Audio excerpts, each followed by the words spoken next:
আসসালামু আলাইকুম সুপ্রিয় বন্ধুরা, সবাইকে স্বাগতম আইডিয়াল ইউনিক মোটিভেশন চ্যানেলের নতুন ভিডিওতে।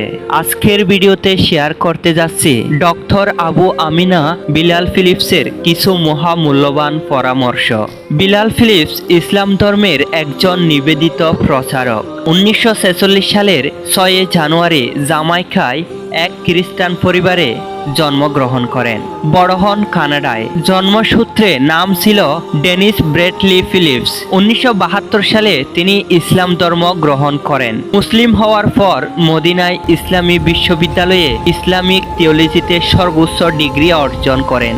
বর্তমানে তিনি কাতারে বসবাসরত আছেন। বিলাল ফিলিপস হলেন একজন ইসলামী কানাডীয় সালাফি মুসলিম শিক্ষক, বক্তা, লেখক এবং ইসলামিক অনলাইন ইউনিভার্সিটির প্রতিষ্ঠাতা ও আচার্য, যিনি কাতারে বসবাস করেন। তিনি 24 ঘন্টা ব্যাপী সালাফি স্যাটেলাইট টিভি চ্যানেল পিস টিভিতে বক্তব্য রাখেন। তিনি নিজেকে একজন সালাফি হিসেবে বিবেচনা করেন, যিনি মূলধারার সুন্নি ইসলামে নির্দিষ্ট কোনো মাযহাব অনুসরণ না করে ইসলামের একটি আধ্যাত্মিকতা বিবর্জিত আক্ষরিক রূপের প্রচার করেন। ফিলিপসকে তার চরমপন্থী মতাদর্শের কারণে যুক্তরাজ্য, অস্ট্রেলিয়া, ডেনমার্ক, কেনিয়ায় প্রবেশাধিকার নিষিদ্ধ ঘোষণা করা হয়েছে।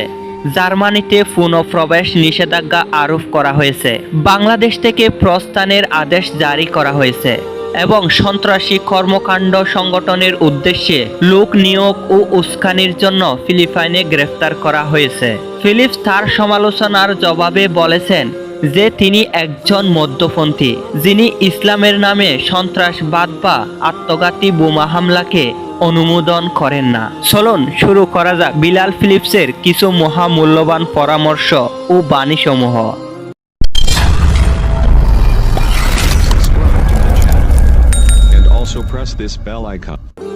আপনার জীবনের জন্য আপনার পরিকল্পনা থেকে আল্লাহর পরিকল্পনাই উত্তম। এমন কারো সঙ্গী হন যে আপনাকে আল্লাহর কথা স্মরণ করিয়ে দেয়। আপনি কি মনে করছেন এমন কেউ নেই যাকে আপনার ব্যক্তিগত কথা ও দুশ্চিন্তাগুলো শেয়ার করবেন? তাহলে আপনি শ্রেষ্ঠ শ্রবণকারী আল্লাহ তাআলাকেই ভুলে গেছেন। আপনি যাই করেন না কেন এই দুনিয়ার মানুষদের সন্তুষ্ট করতে পারবেন না। তাই দুনিয়ার মানুষদের খুশি করার মিথ্যা আশা ছেড়ে তাদের সৃষ্টিকর্তাকে খুশি করতে চেষ্টা করুন। ফর্সা আর সৌন্দর্য কখনোই এক কথা নয়। ফর্সা কেবল চামড়ার মধ্যে ফুটে উঠলেও সৌন্দর্য ফুটে উঠতে প্রয়োজন আল্লাহর আনুগত্য ও উত্তম চরিত্র। সত্যিকার বন্ধুরাই জান্নাতে প্রতিবেশী হতে চায়।